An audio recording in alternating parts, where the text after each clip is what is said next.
Hello, hi, good evening, everyone. Hi, good evening. Hi, good Hi, evening. hi, hi, good evening. So, yeah, uh, thank you so much for joining this call and welcome to everyone, class join in the and also for joining the course. So, how are you guys doing today? You excited for this new course? Do you Yes, guys have anything to, make ఏమైనా మాట్లాడేది ఉందా? Do you have any preferences? You can let me know.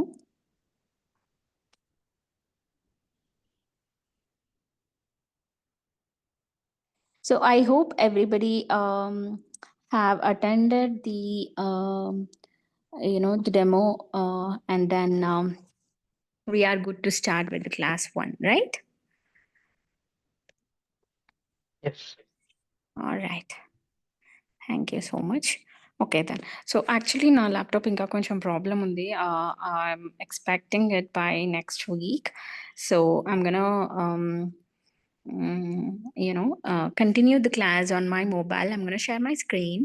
Let me know if you guys can see this, the screen, and then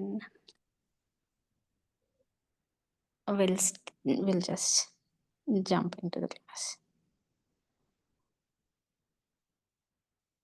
Bear with me, please.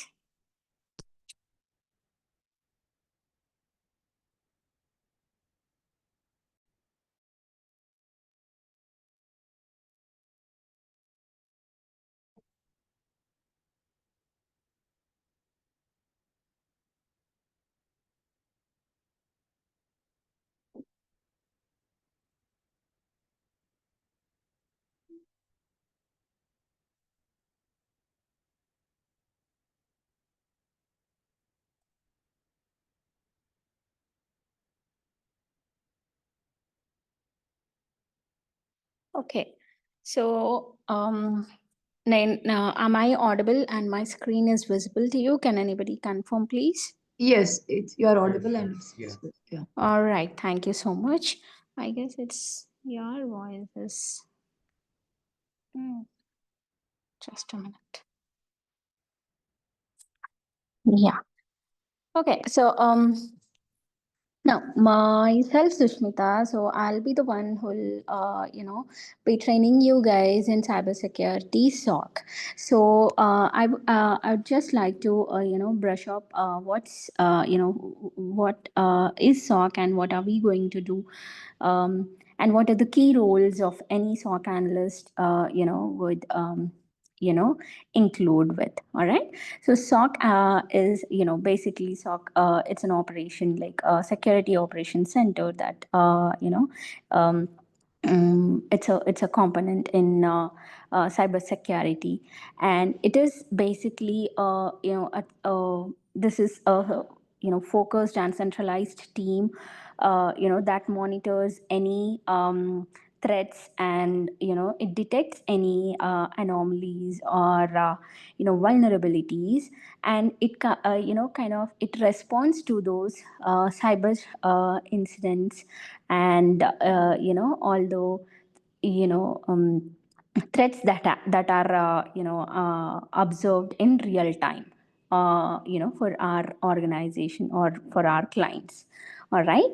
So any SOC analyst, will be holding all the key roles. Let's discuss them. So let's know about threat detection.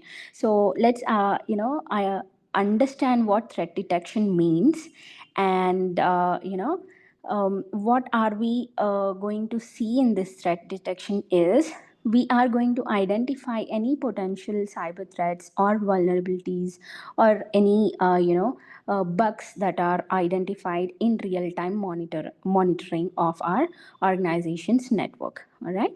And then in the next role, like I'm sorry, in the next like the responsibility in our roles as a SOC analyst will be incident response. So in this sector we are looking for any immediate actions based on the threats that are observed. We are going to perform the mitigation and recover from these attacks that are observed within the organization. And by monitoring these real time cyber attacks, we are going to use a few tools that are going to help us to retrieve or to identify the cyber threats or based on the behaviors or the patterns. So we might come up with the tools like SIEM tools, which is security information and event management, for constant surveillance.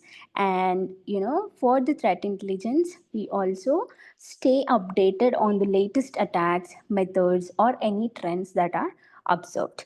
Okay, so basically it acts as a backbone for any organization cybersecurity posture. Okay, so not just SIEM tools, we are also going to be using EDR tools, which is endpoint detection and response. And we have multiple phishing tools which we will be also using for our phishing analysis. And also we will be using EDR tools for our malware analysis. So basically we are going to learn types of attacks and how are these attacks going to impact our organizations, and what are the mitigation steps that we are going to follow in order to cut down the noise, or even in order to take any precautions to avoid these kind of cyber attacks happening in our organizations. Okay, so are you comfortable with my language? Do you want me to explain it in another language, Telugu కానీ మీకు whatever you would prefer, I can continue with that. Please can you guys respond for this? Shushmita, it's fine, but can you please కొంచెం zoom చేస్తారా screen అసలు actually అంటే if it is possible, can you just zoom on? Yeah, I'm actually Yeah, not. it's Yeah, okay. I am Otherwise, not. you share this material, just we'll open on our screen. Mm, That will be fine for us. um. Okay. Yeah, I'll do that. Is it okay for now? Yeah, it's okay now. Yeah. Okay. Yeah. Right. So anybody else, do you have any preference? మీకు తెలుగులో చెప్పాలంటే నాకు చెప్పండి. We are good to go with Telugu also. I can explain in Telugu and English, both the languages. Let me know, please. If you are comfortable with English, we can continue like that. కాకపోతే మళ్ళీ మీకు of course క్లియర్గా మీకు అర్థం కావాలి అని అంటే నాకు చెప్పండి.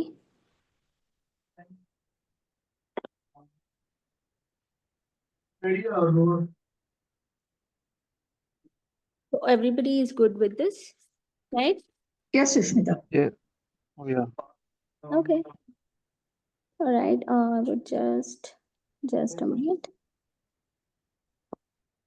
I guess it's Munishekar, Vamshi, and Gopi. Are you guys okay also with the language? Do you have any requirements? Yeah, no issues. Okay. Okay. No issue. Okay. No issues. All right. Okay, cool then. Mm. Thank you so much. Okay. So like we discussed about SOC responsibilities in our introduction or in our demo class. So we are going to monitor our board, which is a ticketing tool that is integrated with all the tools that we are, using to detect any anomalies or any cyber threats or trends that are observed within the client's organization, right? So those tools are integrated with our ticketing tool.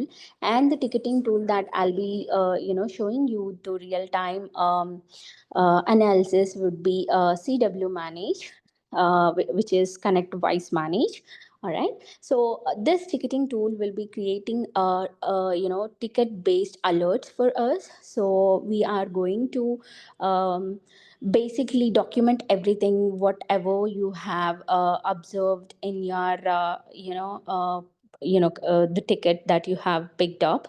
So for that particular alert, whatever the investigation you have done, I mean from the start, all the evidences that you have collected and all the analysis that you have done, you'll have to document everything, and then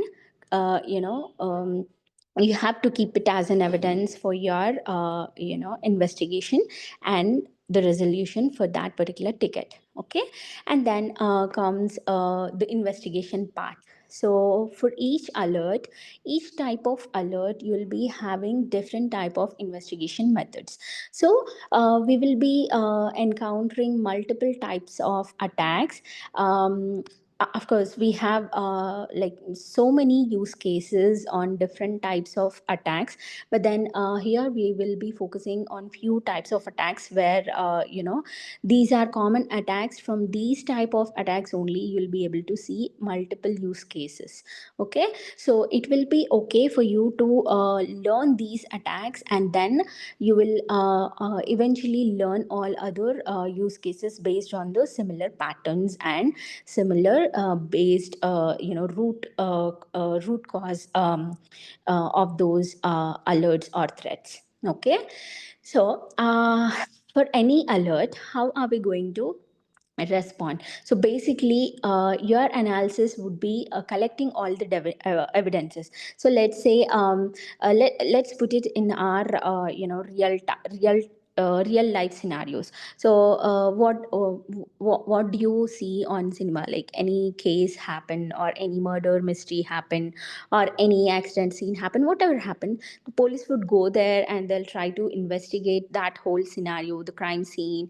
They'll try to collect all the evidences. Based on that, they'll try to you know um, hunt down the culprits, and they'll try to punish them and finish that close, right? So in similar way, we are going to do the same exact same way with the threats that are observed, or the trends that are observed within our shift. Okay. So what are we going to do? First, collect all the evidences based on that alert. Let's say, I'll take an example. Okay. So now I am okay. I need someone's name. I'll take someone's name here just to be okay. Saujanya. Hi, Saujanya. Okay. So now Saujanya is there. I am there. So Saujanya is someone working for Microsoft. Let's assume. Okay. Now she is the user of Microsoft. I mean organization, and she has her own device, and she's got her all devices authorized in her organization. Everything is in place. Okay. Now, I am the attacker. Let's say I am the hacker. I know Saujanya, but I don't know her, password. So, what am I trying to do? I want to, exploit. I want to, gain some access to Saujanya's account, and then try to, uh, log into her account and gain access to Microsoft, or do something damage to their data, or try to steal whatever my intention could be. So because I'm a hacker, anything my intention could be. You don't I mean anybody cannot really guess what this hacker is wanting to do, right?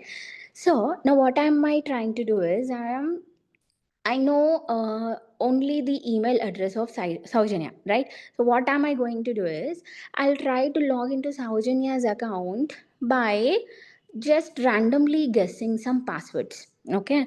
So what does that happen, like usually? So if Saujanya had opted for a 2FA, which is two factor authentication or authorization, or multiple factor authorization, she will receive an OTP to her mobile phone or to her email address, right?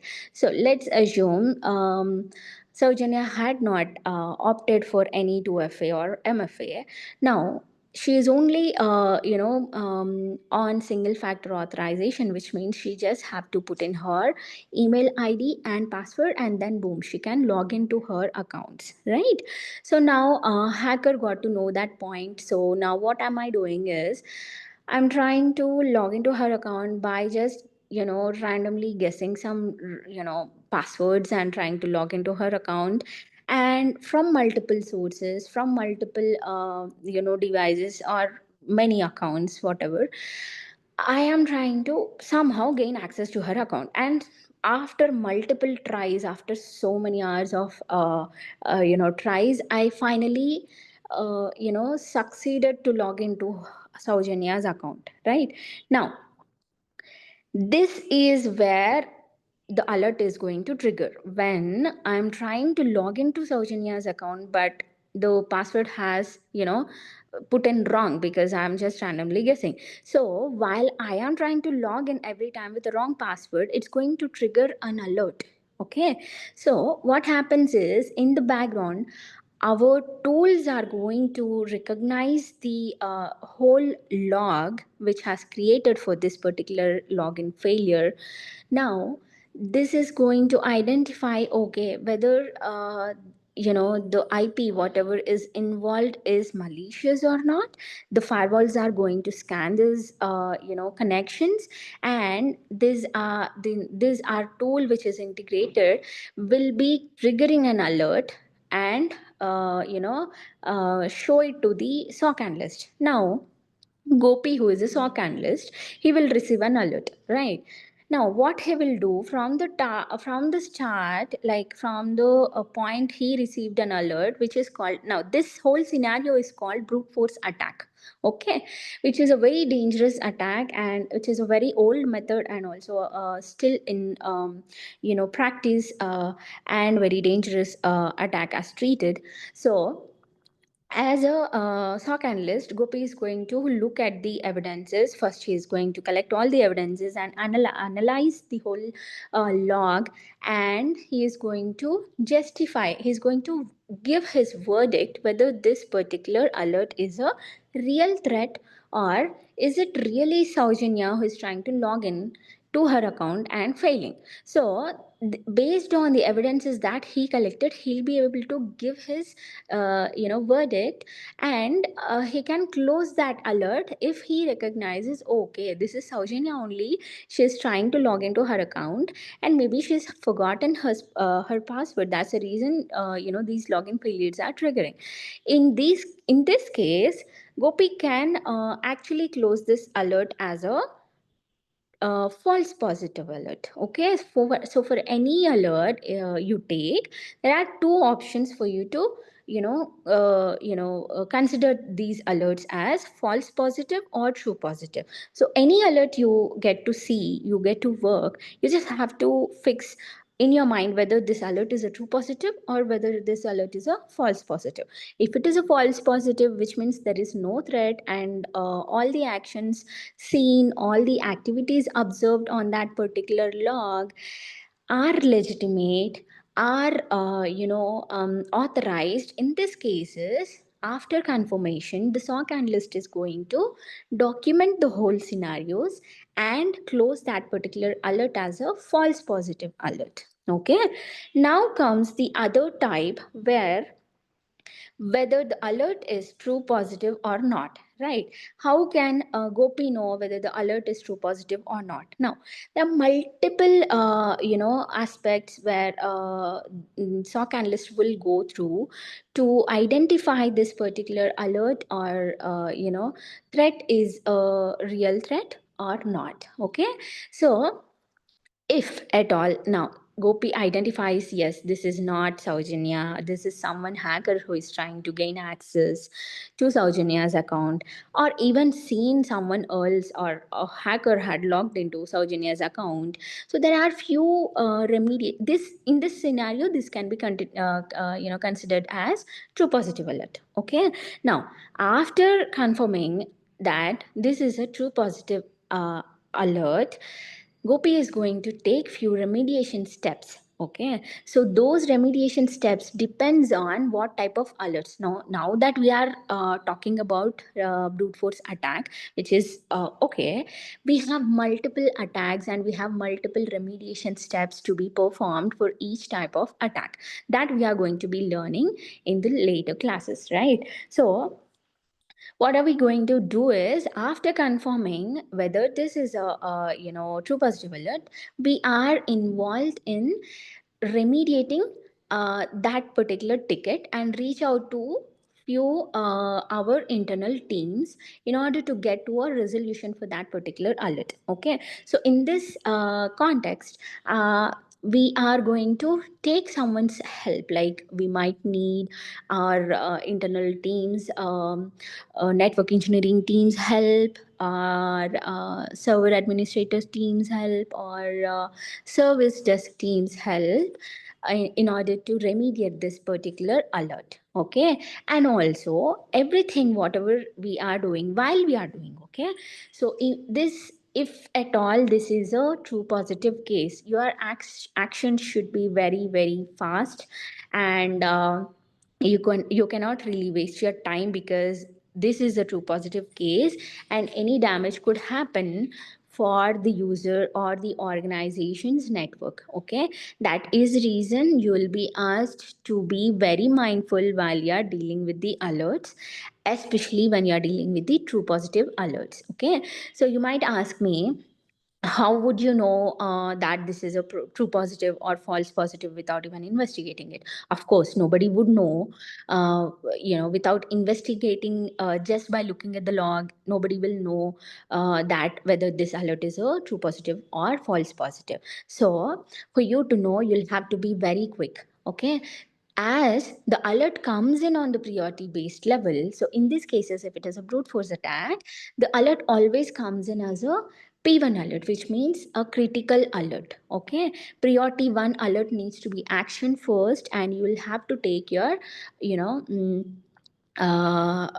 actions, or you'll have to be very very mindful while you're collecting all the evidences and while you're doing the analysis, right? While you're doing the analysis and you know that at the first point, at the first investigation step itself, you know that this is something true positive, there are few remediations you need to be taking immediately after even a single doubt you cannot spare with. Okay, so you will have full freedom to do all the remediations in order to keep the organizations or users account safe. Okay, so right now, coming back after seeing that after reaching out to your internal teams in order to get to a resolution for that particular threat, you can then close that particular as a true positive case, and your remediations or whatever you have performed, all the remediations that you can document within the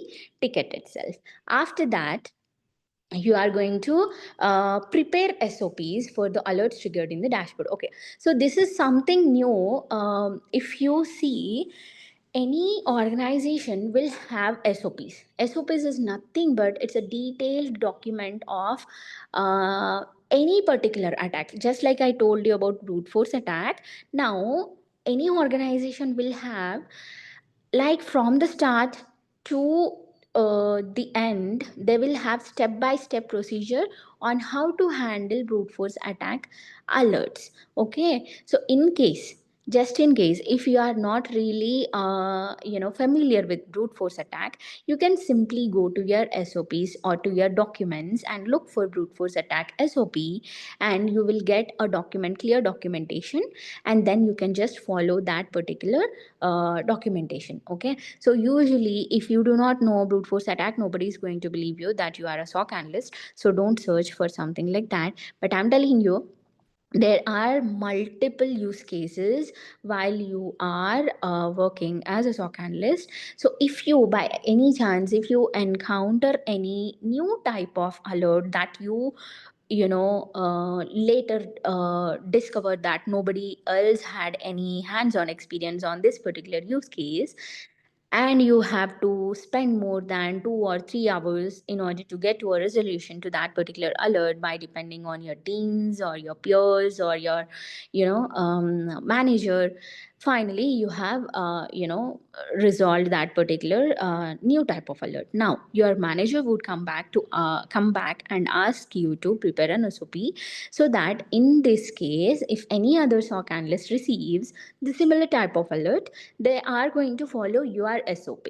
So it is simple that whatever is new, just create whatever the type of alert is new and you feel that it is new, because there is no SOP on it previously created.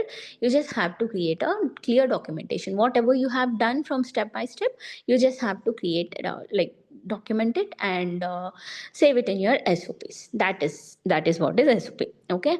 Now comes preparing reports and daily reports or weekly reports. Now this is usually the whole scenario or the whole alerts whatever you have worked for the day will be saved in your ticketing tool only, if it is for the day or for the week or for the month. So all the records will be saved within your ticketing tool, and you will you will be asked to submit these reports, which then your manager is going to evaluate it or whatever, and he'll come back if there is anything specific that he wants to discuss about the investigation procedures that have been carried out by you on that week. Okay, so that's the reason you'll have to be very very careful while you're investigating your alerts, and documentation is very very important. Okay, and attending weekly daily calls. Okay, so it's again nothing but, if it is with the clients, it's just you are going to receive a report from your management, and they are going to provide you that particular report, and you just have to explain the whole report to your clients. Okay, and if it is just with your team call, you are going to explain the whole alerts whatever you have observed on that day, and just hand over it to your team and explain them what has happened, and if there is any follow up needed with your internal teams, or if you are looking for any other resolution for particular alert, you just can hand over it to your other shift members who will log in after you. Okay, is that clear, guys? Do you have any questions for the roles and responsibilities for SOC analyst? No, not it. All right, thank you. Now, so we are going to be working in a SLA manner, right? Like I've already told you, SLA is nothing but service level agreement. Okay, so every alert that is going to be triggered on our board will have its own severity. Okay, so we are going to work on the ticket severity level. Let's say if a ticket is P1, you will have to address and action that particular ticket within 2 minutes of that alert being triggered on the board, and you'll have to answer, or you'll have to close that, or you'll have to give your resolution for that particular alert within 12 minutes. In my organization it is like that, and I suppose it's the same with all organizations. Again, it's different also, if it is a product based company or if it's a service based company, it differs. Okay, so you will be told once you log in, you'll be told about the SLA, and you can work along with that.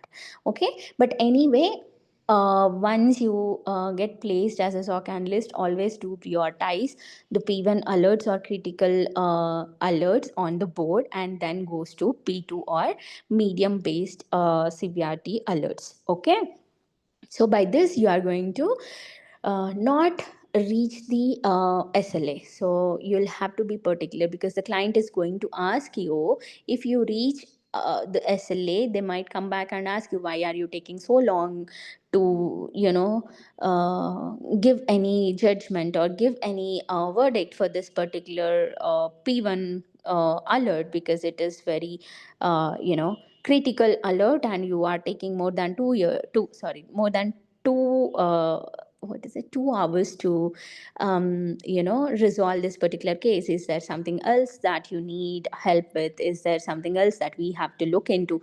The client might get little furious in this case. So that's the reason that we are provided with this SLAs, and we'll have to definitely meet with the SLA.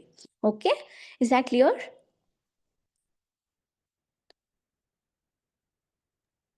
Yes, Sushmita. Yes, yes. Sushmita, I have a doubt. Like for high priority tickets, you said it should be less than 2 hours, right? So maximum time is 2 hours. Within Yeah. 2 hours to complete. Yes. So the It differs maximum from time is, organization to organization, or it's like overall. Obviously, again, it will differ, but maximum it's 2 hours, right? yeah, maximum for P1 alerts is 2 hours, and you'll have to give a explanation why it took 2 hours for you to resolve that particular P1 alert. So you cannot delay in reaching out to the parties. Like, you'll have to drop an email within 15 minutes of receiving that email, sorry, of receiving that alert, either to the client or to your internal team. Okay, Okay. since you took more than 2 hours, you'll have to definitely explain why you took 2 hours. Now, it Hmm. hardly takes more than 10 minutes or like less than 15 minutes for you to investigate. If in case you are taking more than 15 minutes, you just have to update the client, okay, we have received this particular alert and we are currently working on it, and we might need some more time in order to get the evidences, because we are facing some issues or something, whatever the challenges that you are facing, to collect the evidences. Okay, so you just have to keep the client updated. In this scenario, the client will not be furious, he won't be asking you many questions in order to get your update on that particular ticket. So it's you have to take the charge of that whole particular alert. Okay. Sushmita, another doubt I have. Like, Yeah. who is going to prioritize these tickets? We are going to SOC analyst is going to prioritize tickets. Are there any other team who is going to prioritize tickets based on that? We are going to work on those. No, no, no. So that's what I told you, na. The tools that we are using, like SIM tools, ADR tools, and whatever the phishing tools. No, these tools will be monitoring in real time. So whatever the logs that they observe, these tools will observe the patterns. These tools are going to work in real time detection. Okay, so Okay. something critical is observed, something malicious or suspicious is observed on client's organization.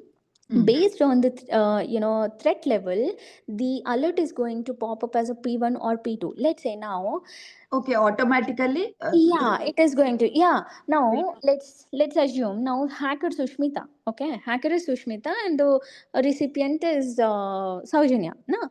Now, whatever the IP address that I am trying to log in to your account is malicious, right? Because I Yes. am a hacker, I would not you use any legitimate IP address, right? Now, I am using a malicious IP to log into your account. Now the sim tool is going to scan the whole log and look for something suspicious. Okay, now after Okay. looking for something malicious thing, the tool have detected, okay, this IP is malicious. That's the reason this tool have created a P1 alert or a critical alert based on the IP reputation. Okay. Okay. Got it. Okay, so that's what is real time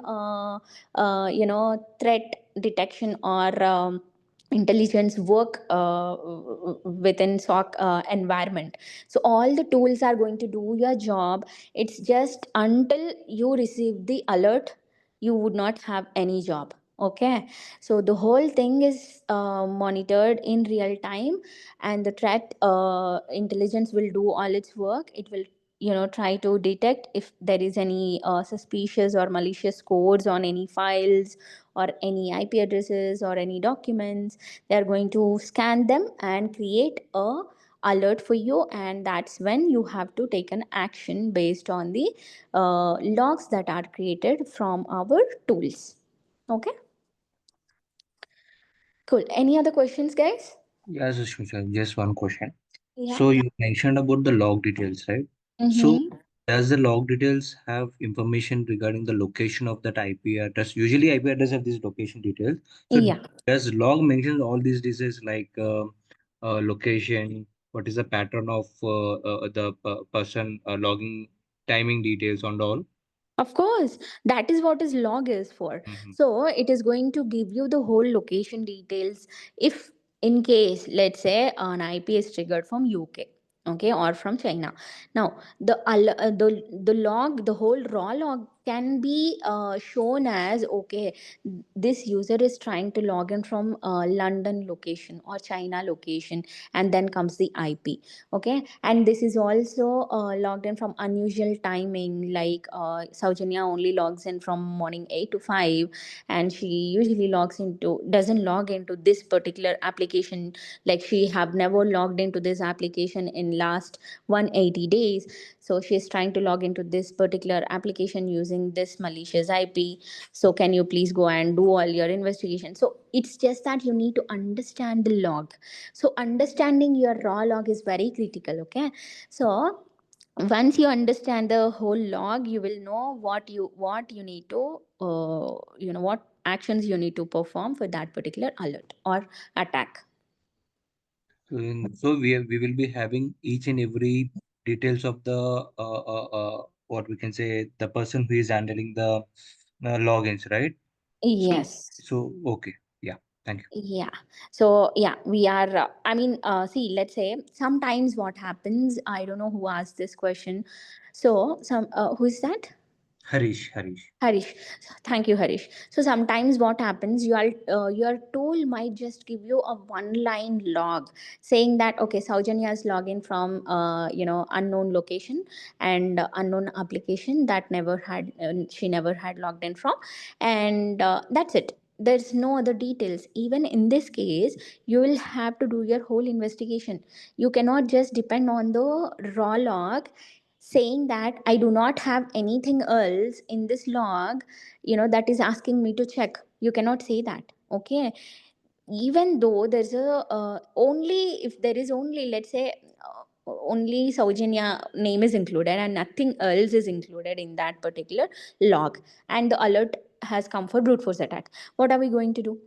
We are going to still do the whole investigation procedure in order to close that particular alert as a true positive or false positive. Okay, so your log is only going to help you understand what has happened. It doesn't limit you to do your investigation for this particular concept, right? So anyway, depending on the type of attack that you have observed, you'll have to do your investigation depending on multiple tools that are available in your organization. Okay, later we will learn all the tools and how we are going to perform the mitigation and remediation procedures if it is a true positive case. Now, Yeah, yeah, thank you. thank you.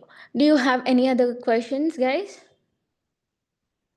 Is all these tools are free source or buying tools? Sorry, what's that? Is Uh, whatever you are teaching tools is free mhm. source tools or buying tools? No. These are, I mean, see, your investigation would mainly depend on the open sources. Okay, these are, uh, like the tools, the SIM tools or EDR tools. These are something only an organization would be able to give you the access for. Even I cannot buy them for you guys to do the practice, but I can provide you number of logs so that depending on that particular log you can do your own investigation. Okay, so like for you to do your investigation, you don't really have to depend on any private tools or any organization's tools. You can simply depend on some open sources like abuse ipdp, any.run or virus total. So there are multiple tools where we depend on for our investigation purposes. Okay, so these are free tools that you can still be using while you are doing the investigation in real time scenarios. Is that okay? Yeah. Cool. Okay, now let's understand what is IP address and the difference between private IP and public IP address. So these are very basics. I will just try to, anyway cover these topics because I just want to make sure that everybody is aligned with the topic. Okay, now IP is, the abbreviation is Internet Protocol Address. Okay, so it is an identifying number that is associated with a specific computer or a network. Okay, so basically when a user is connected to the internet, let's say it is a mobile connection only, or if it is a wi-fi, if it can be a public wi-fi or your own home network, whatever it is, you are connected to that particular internet. Now the IP address allows the computer or your device to send and receive information. So only after connecting to the network you will be having a public IP address. Okay, if you want to check what is your IP address on the device right now, whoever have logged into this course now, you can do it yourself. Just try it for me. Try to search on your Google Chrome what is my IP address. It will give you a unique number. It can be IPv4 or it can be IPv6. Okay, so both numbers are same only. IPv4 or IPv6 are treated as same, but IPv6 is a large number. It includes binary. It includes alphabetical and numerical numbers, wherein IPv4 only has numbers. Okay, so if you want you can do that, and let me know if you have searched for it and you got IP address indeed. Are you guys searching for it? Yes, Sushmita. Okay, did you get the IP address?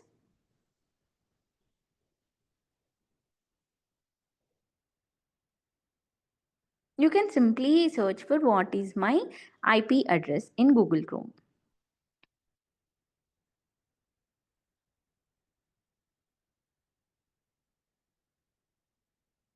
Are you guys able to do it? I'm letting you do this because sometimes you'll have to ask or explain the client how to find out their IP address. So you can simply tell them that, look for what is my IP address on their homepage on Chrome without connecting to any VPN or to their office network. Did you find anything? Anybody, please? Yes, Sushmita. So you've got IP address, right? So Yes, Saujanya, Yeah, IPv6 yeah. and IPv4 both I got.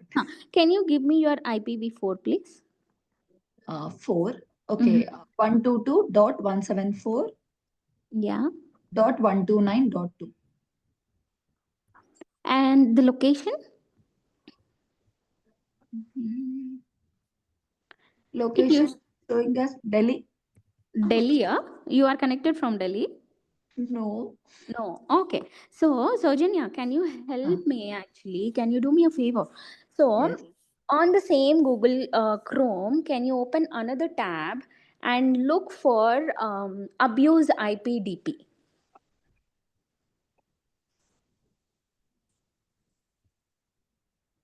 IPDP. B for, Okay, D. yeah. Okay. I have Yeah, it's check in IP address, domain name. yeah, Okay. right. Did you get the result in there? Can you put in the same IP like 122.174.129.2? Yes, yes. Yeah, when I actually it took IP6, I think.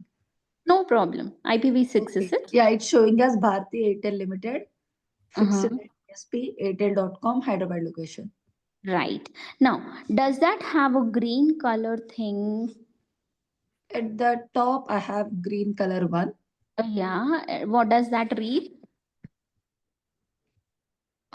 It says check an IP address, domain name, and subnet or subnet, Mm-hmm. the green one. Okay. All right. So And usually when the IP address is legitimate, or when the that particular IP does not have any is does not involved in any malicious or suspicious activities, that IP comes as a green thing, and it does not show any other signs on that particular IP. Okay. Sushmita, actually below it was mentioned like this IP address has not been reported, and Yeah. there I have file view report option. Yeah. No, you don't have to worry about all that. Yeah, that's it. Only until, yeah, thank you so much. Only until the location is fine. So usually, if someone, is in, someone is doing some brute force attack or some malware, or is involved in doing some suspicious activity connected to this particular IP address, now this IP address will be marked as or reported as suspicious IP. Okay, so based on that particular score, based on the, we usually call it as a reputation. Okay, so this IP reputation is very clean and is not malicious. Okay, so let's assume that particular IP is suspicious. It usually comes with the score, and it usually shows you how much percentage is that particular IP is malicious, and what are the suspicious or malicious activities that this particular IP is involved with. Okay, now your tools are going to scan this IP. Okay, and it is going to look for the categorization that IP has been put into. Okay, let's say this IP has put into brute force. Now, your tool is going to identify this particular brute force IP and going to create an alert saying that there is a brute force attack has observed, and there's a malicious IP seen on this particular network. So go and do your investigation. That is how you'll have to usually check for the IP's reputation. Okay, is that clear? I hope everybody had a chance to check from your end. This is how we usually perform our, IP check reputation. Like we do the IP reputation check from Abuse IPDP. We also do have many other tools online. So the favorite tool of mine is Abuse IPDP and also Virus Total. I usually do depend on these two, and also there is one other tool if in case I feel like these two tools are also not giving me a fair answer, and if I want anything further deep investigation, if I want to do, I would also look for another tool called IBM Exchange. Even that is online only, even that is free online only. So you can simply look for IBM Exchange X Force, and you can put in the IP in there. It will clearly give you the categorization. If this particular IP is not suspicious, it will give you as not suspicious, or if this particular IP is categorized as brute force, involved in brute force, or it is involved in some spam activity, it is going to show you this IP is categorized as spam activity or brute force or some other activity that is involved in. Okay, so these are the open tools where you can depend on for your investigation. Is that clear, everybody? Are you familiar with the IP reputation check? Yeah. Sushmita, yes, but I have one doubt. Yeah. Just now you asked me to check this IP address, right? IP1. I Mm-hmm. checked for IPv6, it's showing location as Hyderabad. For IPv4, it's showing as Delhi. It's It's, I mean, both the IPs are same only. Okay, maybe okay. it's just the search. Can you search the IPv6 in Abuse IPDP? Okay, for that 6 only, it is showing in abuse IPDP, it is showing as Hyderabad. For Uh, normally, what is my IP address? In that location is showing as Delhi. so IPv6 and IPv4 both are showing Delhi as only. in Yes, yes. in in, Delhi in, only.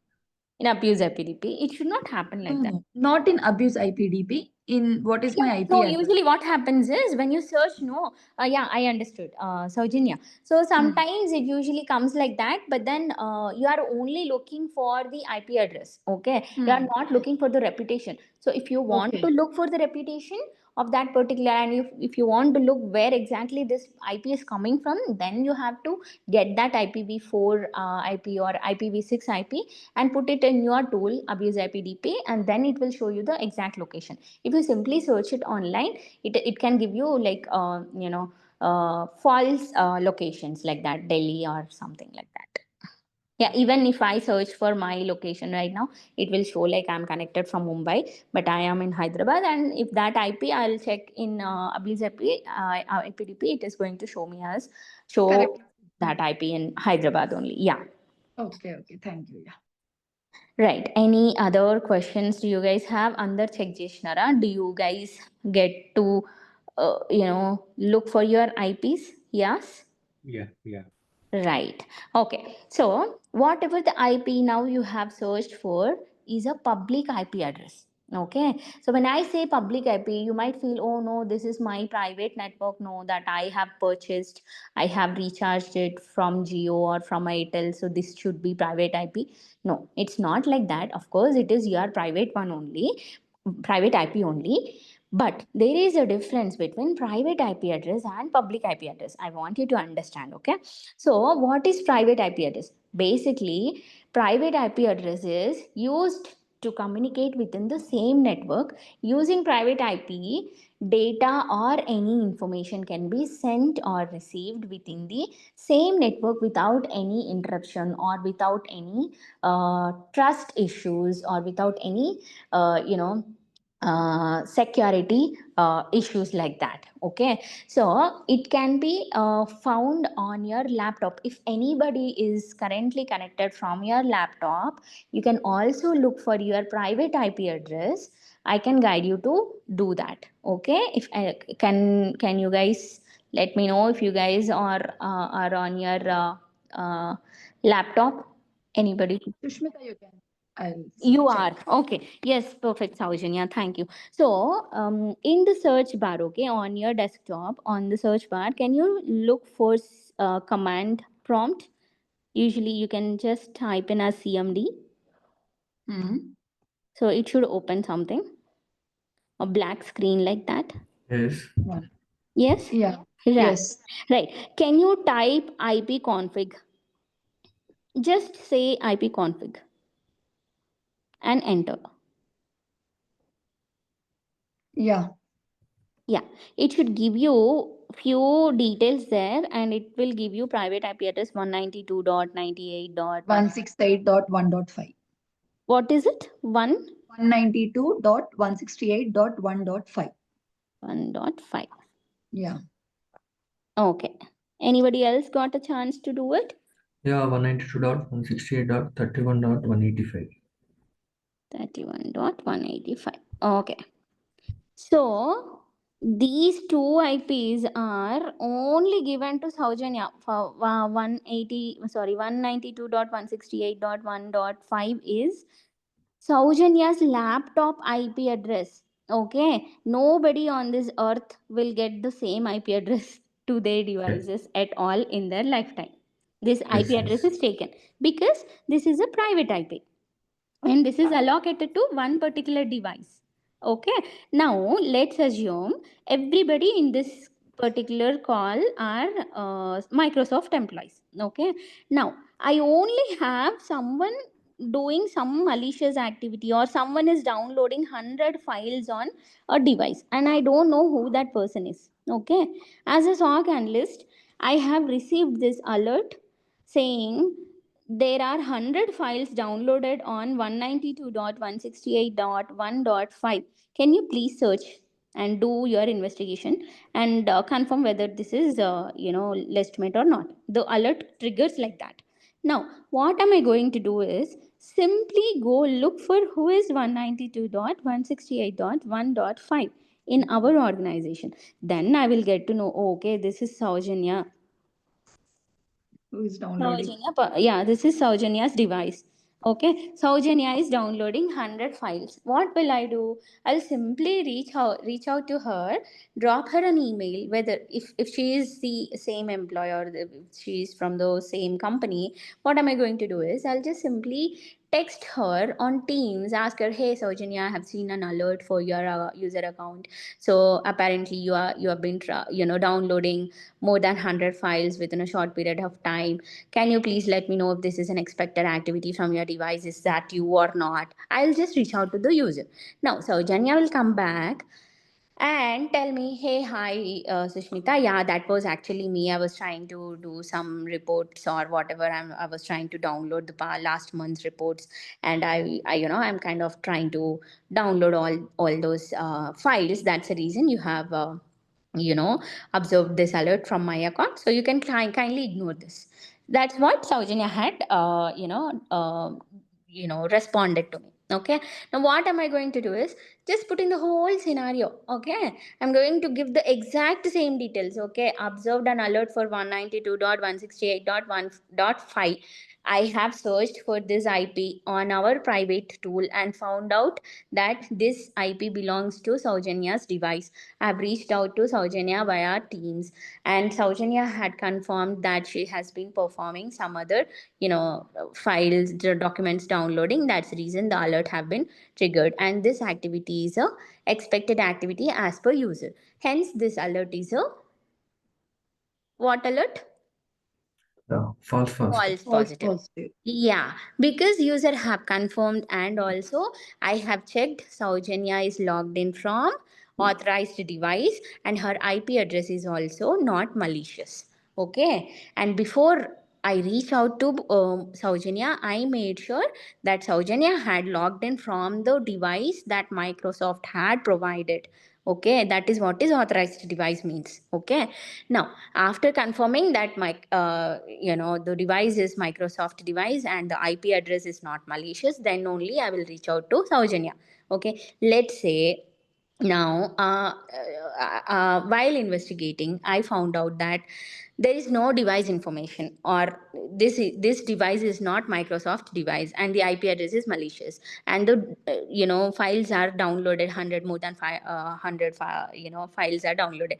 What am I going to do is I am going to treat this particular alert as a true positive True alert. positive case. Yes, yes. Now, after observing all this, what I'm going to do is I'm going to perform few remediations and reach out to the user saying that we are going to perform few remediations because we have observed this for your account, and we have to do our remediations. Reach out to the user, reach out to your manager, reach out to your internal teams, get help from all the teams in order to secure the organization's data, because nobody knows what files could have been downloaded from Saujanya's account now. So that's the reason you have to be very quick. And even though you feel that this is a legitimate account or legitimate alert, make sure the logins of the user and the devices involved in that particular activity are authorized. Everything should be in place. Okay, not even a single point should be missed before you close an alert as a false positive alert. Okay, now getting back to the point, now I hope you understood what is a private IP address is. Okay, now public IP address is which is used to communicate outside the network, of course. So that is the reason the public IP address is basically provided by the internet provider. So it is called ISP, internet service provider. So it can be your Geo, your Airtel, Vodafone, Idea, whatever.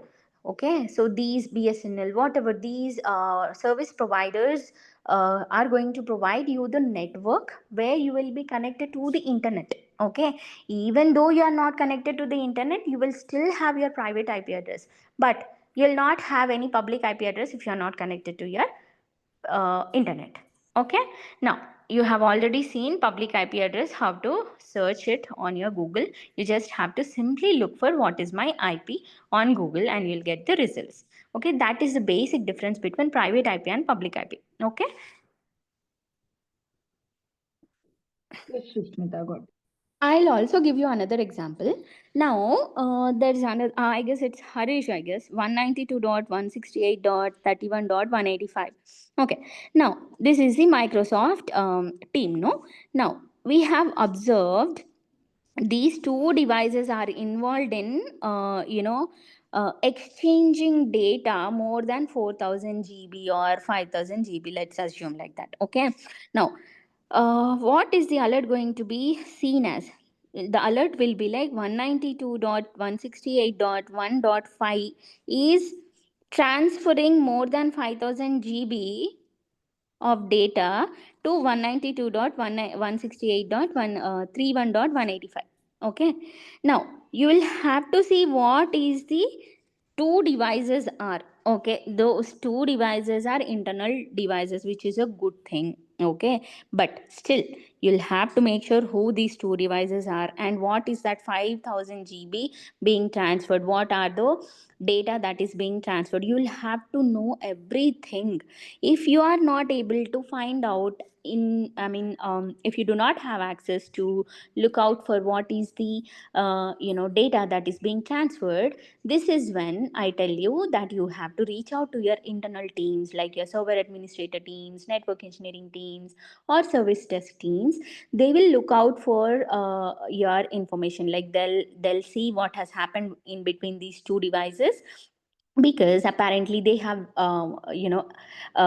much access than we do have. So they are going to look out for the data being transferred between these two devices, and they'll tell you, hey, hi, Sushmita, so these two devices are actually communicating these other let's say they are some internal files are being transferred, which is an expected activity, or some client onboarding documents are being merged within these two devices, which is an expected activity. So you can kindly ignore. This is what usually happens if it is two internal connections are involved. Okay, the problem comes if there is an external IP is involved.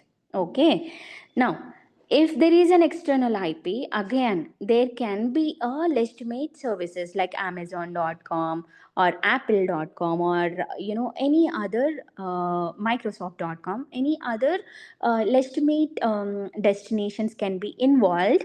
In these cases also you'll have to reach out, tell the server administrator teams, saying that okay, Saujanya device is communicating with Amazon.com and is being transferred more than 4000 GB.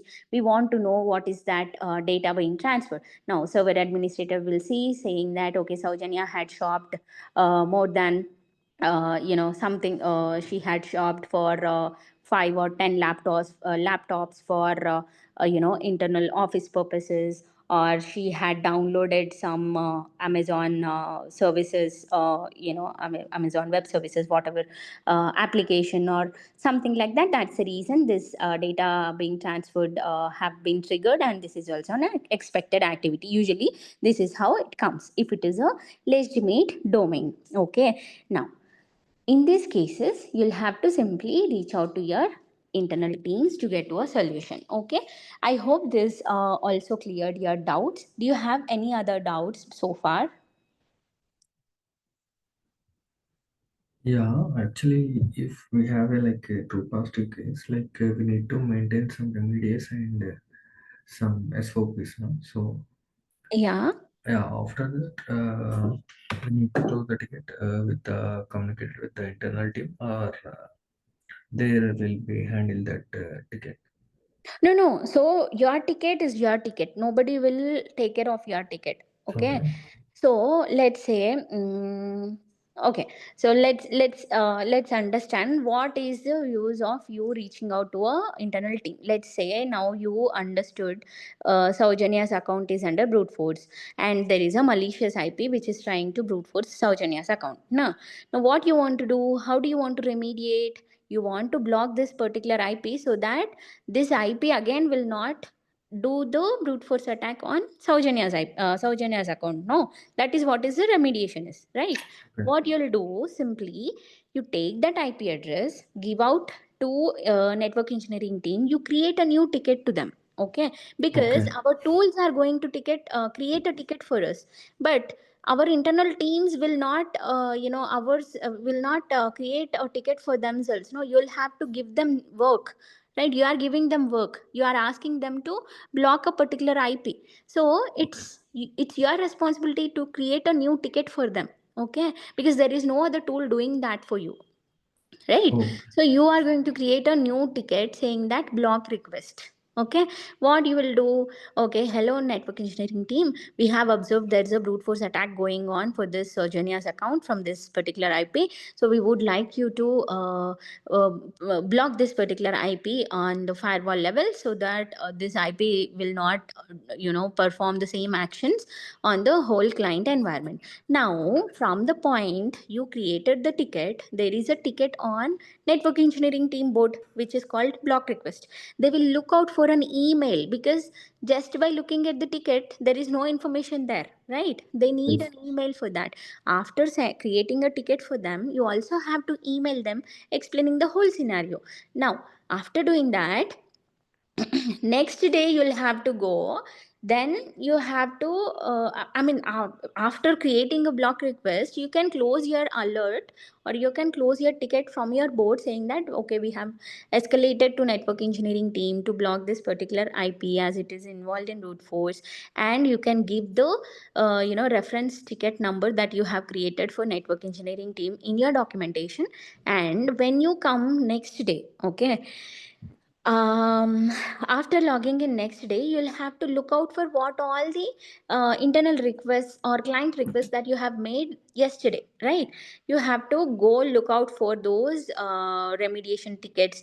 What are the requests that have made by you, and what are the actions took by your internal teams? And after looking at the ticket that you have raised to network engineering team, you can simply go check that ticket status. Okay, now one network engineering team have picked your ticket and they have blocked that particular IP in client environment, and they have closed their ticket. Okay, now that information needs to be updated within your ticket saying that okay, I have followed up with network engineering team, and we can confirm this particular IP is blocked on client's firewall. So same IP is not going to be involved in brute force attack again. This is how you'll have to finish your ticket. Is that clear? Yeah. Okay. Got it. Perfect. Anything else, guys? Do you have any other questions for today? Yeah. One more from my side. Mm-hmm. We have a P1, P2, P3 priorities now. Mm-hmm. So in that real-time scenarios, how much of ratio we can expect that P1 like tickets, like high priority tickets. Again, okay, so the number of count of tickets is what you are asking, huh? Yeah, like how much of ratio in between P1, P2, P3 like we are expecting in the real-time I scenarios. mean, it depends. It depends, really depends on what we are, for my company for now. If, okay, just a minute. So, for the company that I am working, will be like more than 70-80 clients. Okay. So ours is like a super busy board where we do get more than 100 to 150 alerts on a basic regular day. Okay, Okay. on Mhm. every day, this is like on every shift. Okay, so usually I log in at 8 o'clock and I log out at 5 o'clock.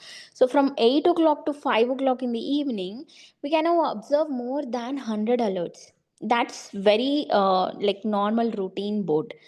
Okay, now that it is festival season, everybody is off from work, nobody is working, so we are getting less than 10 alerts lately. So we cannot really tell you these many alerts are going to be triggered, or these many alerts are going to seen on this particular organization, like that, because we have 80 clients, we are seeing 150 tickets. Now the company that you are going to place could be a product based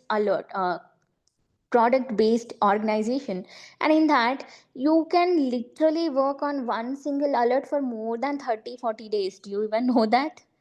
So because it is a product based, the SLA will also differ. That's what I tell you guys. So you are preparing on a highly busiest board. You are going to be trained on that. So there's a lot of scope for you to understand use cases. There's a lot of exposure you are put into. There's so much to learn for you. So just pray that you learn as much as you can, because for your luck, if you are placed on a product based, you are on another side of dimension, because there's no work only, because you have learned work on this particular hard dashboard, and you are put into a something product based organization. There you won't have any work only. You will be sitting there and calling me, ma'am, we don't have alerts only. What is the point of learning all the attacks? Now I want to work. Can you give me some alerts and all that? That's a scenario also, because students have reached out to me saying the same, because we are trained rigorously on attack based. So on the organization that you are going to place might not receive so many alerts, or might as well you receive so many alerts. Anyway, you are preparing for the worst, of course.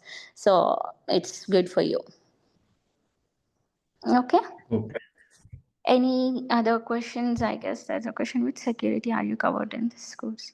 I didn't get your question, Gopi. What do you mean, which security are you covered in this course?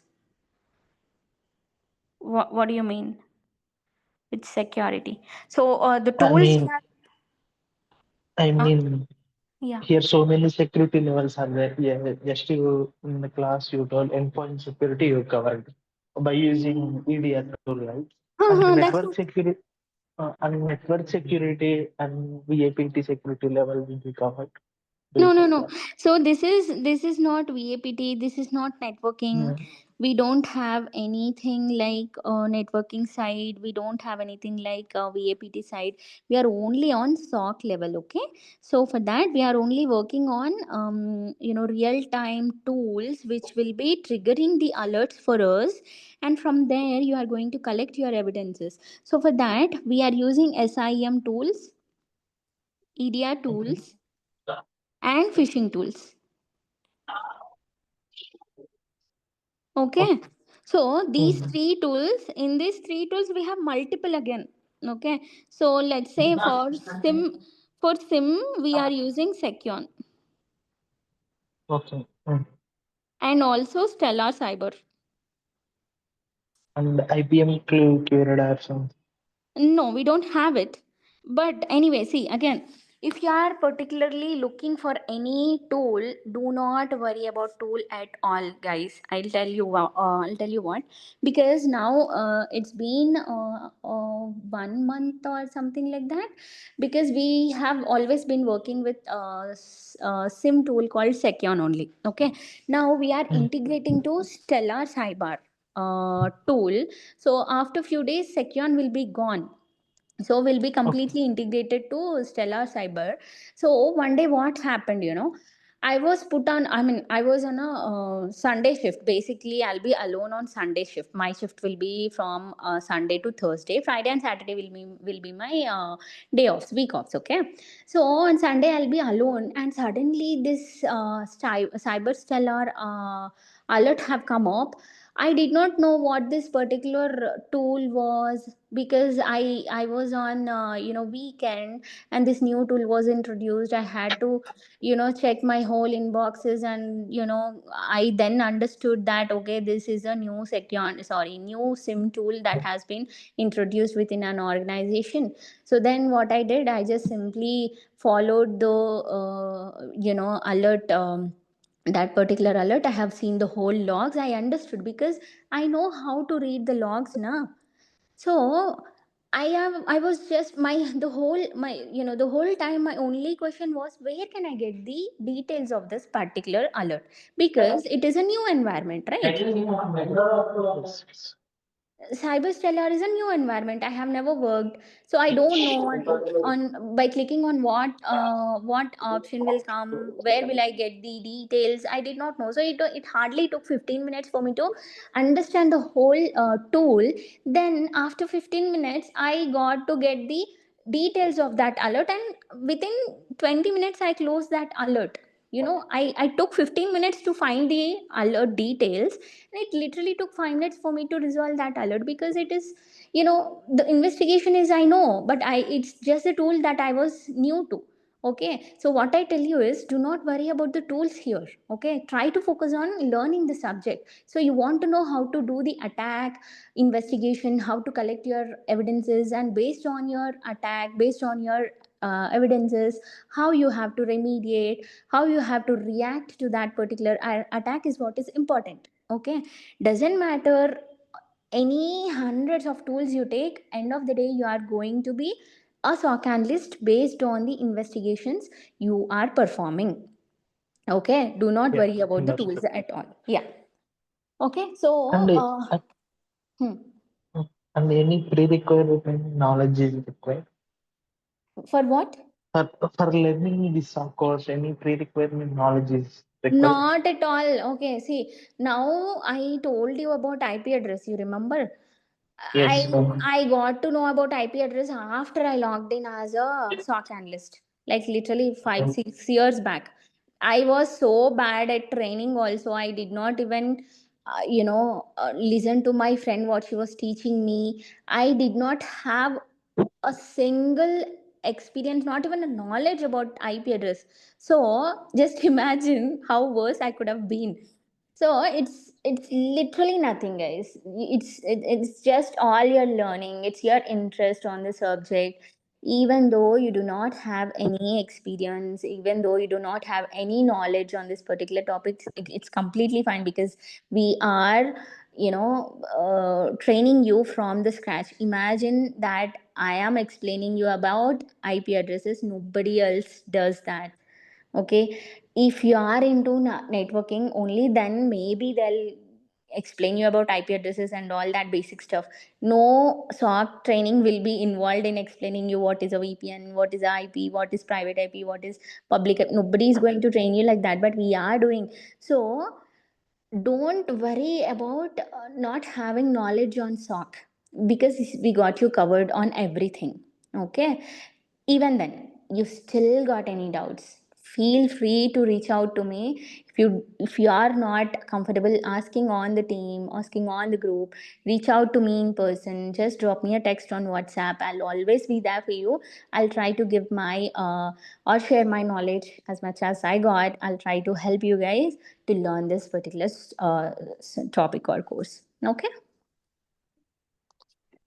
With the last doubt, Sushmita, Yeah. ఇందాక మీరు చెప్పారు కదా, like if there is any file download or anything is going on Mm-hmm. IP Mm-hmm. address, on IP Mm-hmm. address, after detecting via tool, the IP Mm-hmm. address will be blocked, or till the investigation has happened, it will be like not blocked. And Just doubt, it like depends on what activity you are downloading.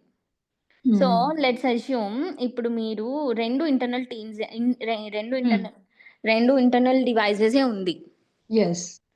And possibility is that two internal devices will definitely not be involved in any malicious activity, right? Yes. Hmm. Until unless those two devices are manipulated. Okay, if it is already manipulated, we would have already gotten a alert for manipulation, right? We Yes. did not get any alerts for those two devices before. So that's what, when you get an alert for any device, you just have to look for any previous alerts have been raised for that devices or not. So there's so much to look into. Okay, so usually what happens, if there is any external IP involved in this cases, the tool is going to kill that process, will not Okay. let you download those process if Hmm. they are malicious, or if they are not expected, or if they are not known files in the environment.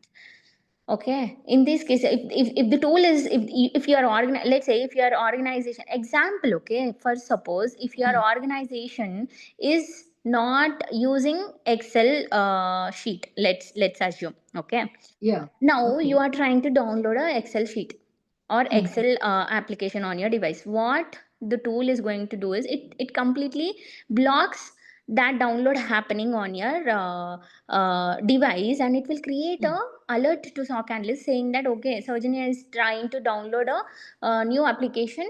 that client had never used on their organization. So kindly look into it. Now I go, I look at it, I have done all the research, all the investigation done. I got to know, okay, Surgeon is trying to download only Excel sheet. So still, I know it is Excel only, I know it is Listimate only, but still, again, even though it is Listimate process, I need Hmm. to know why your organization have never used Excel, or if there is any particular reason that your organization have not used Excel, and Hmm. that is the reason our tools are detected this particular application as a known or unfamiliar application. That's the reason the tool had detected and killed that process happening, or killed that download happening on the device. Now I'll email your client DL, I'll email your your DL person, usually the Hmm. contact POC, and then I will Yeah. ask, okay, what is happening on Saujania's devices? What is this? She's trying to download this legitimate process called Excel sheet or application. So that's the reason our tool had detected, as it is unfamiliar to your organization, or it your organization had never used this particular application in your what do you say organization. That's the reason we have, the tool had blocked this download happening. Can you please let us know if this is an expected activity, and if you want us to whitelist this, or if you want us to add this to an exceptional list, we can do that. Let us know karke, we are going to email. Now your POC will come and ask you, hey, hi Sojana, what is happening. Now you'll say, hey, this is I'm asked to do some reports, I need a Excel sheet, that's why I'm downloading, but I'm not able to download, can you help me? So then the client contact emails me saying that, hey, hi Sushmita, so it is Saujanya who is trying to download this particular application, which is an expected activity, and also you can put an exceptional list, or you can add this to an exceptional list, so that every time she access Excel application, the alert will not trigger. Okay, in this cases we are going to add this whole process to a exceptional list, so every time you use or you download Excel sheet, we are not going to see any alerts. So this is Okay. how it usually happens. But for every ticket, are we going to reach out to user? If it is not expected, if it is something not normal, Okay. course, for every ticket you have to reach out. If you feel this is not something genuine, if you feel this is not false positive, there is no Hmm. ifs and buts. Just reach out to the client. Do your remediations. Hmm. It's Okay. your job to reach out to your clients. Okay, so for you cannot expect, let's say you have actioned 50 alerts on this day. Okay, and out of 50, only 10 are false positive and 40 are true positive. So you cannot expect saying that, okay, I have already emailed 10 clients, no, other 30 clients I will not email, only I will just close them as false positive. You cannot say that, no, of course not. Yes. So those But other I'm 30 asking alerts. not client. Are we Mm. going to reach out to like we are reaching out to client, whatever Yes. whoever is Spock, then Spock is going to reach out to user, right? So I'm Yes. asking for every ticket in every scenario, are we going to like user will be involved, right? At the end, No. So he will get information. see, it depends on the capacity of the client. No, that's the Okay. reason we are provided with the POC. So we will only contact POC, not the user directly. Yes, yes. You, Yeah. the user might respond or might not respond. Okay, but the client POC should respond, because his or her job is to respond to us. Yeah. Okay, Got client, the user might be busy in with other calls, or he might not see their alerts, or emails or something. But the client POC's job is only to follow up with us. They'll be always available. That's the reason that they are made as POC. Any other questions, guys? Yes, got it. Sushmita, understood. Cool. Thank you, Sojanya. Anything else? And ఏమైనా doubts ఉన్నాయా? Yeah, Please feel free. Yeah, just last thing, Shushmita. So go just want ahead. to, for everyone's sake, regularly we will be, everyone has their jobs to do, right? We everyone will be having these terminologies in their day-to-day activities, right? అలాగా Hmm. మీరు కూడా మీ experience లేకపోతే మీరు day to day use చేసే terminologies కొద్దిగా stress చేసి చెప్పండి. I We will. will Oh, be yeah, getting out. that's what I was actually going to cover. కాకపోతే ఇవాళ Mm, మనము mm, ఎక్స్ట్రా mm, కొంచెం mm, చెప్పేసుకున్నాం కాబట్టి ఐఎమ్ ఎండింగ్ ద కాల్ అంతే. But Sure, of sure. Course, so terminology is very very important. Okay, Mm, for SOC analyst especially. mm, ఇప్పుడు మీరు వెళ్ళి మీ మేనేజర్కి ఈ హ్యాకర్ హ్యాక్ చేసినాడు మన సిస్టమ్ mm, అంటే, అవును. You get lost of the company అని అంటారు ఫస్ట్ ఆఫ్ ఆల్. ఎందుకనంటే Mm, you cannot say mm, a hacker as a hacker because it's mhm. not professional. It's always attacker. Okay, Okay. so there's so many terminologies. If you use these terminologies in your interview, the interview will Mm, be impressed. In avi చెప్తా ఉంటా. So okay. అందులో కొన్ని words వచ్చేసి attacker, Mhm, legitimate, suspicious, malicious. mm, There's so many other mm, terminologies okay. where I'll be using, and if you are unfamiliar and if you feel that I am using or stressing out few words Right. in the class, try to note them down. And Yep. later at the end of the class, you can ask me about what are, why are these words are used more in our, conversation, so that I can explain you. Okay. Sure. That was my intention. Yeah. Thank you. Thank you for bringing that up. Actually, I do let everybody know. Usually, first class lunch చెప్పేస్తాను. Terminology is very important, ani. Mm, But today we got distracted with so many questions and topics. Kabatti, it's a good question. Thank you for reminding me anyway. yeah. Anything else, guys? Madam, can you send your WhatsApp number so that it will be helpful for further doubts? Yeah, so you can reach out to the management. They will be adding you to a WhatsApp group. From there, we can actually chat. I'll ask the management to create a WhatsApp group for all of us so that we can communicate over there. Is that okay, guys? Yes, thank you, ma'am. Thank you. Any other questions, please?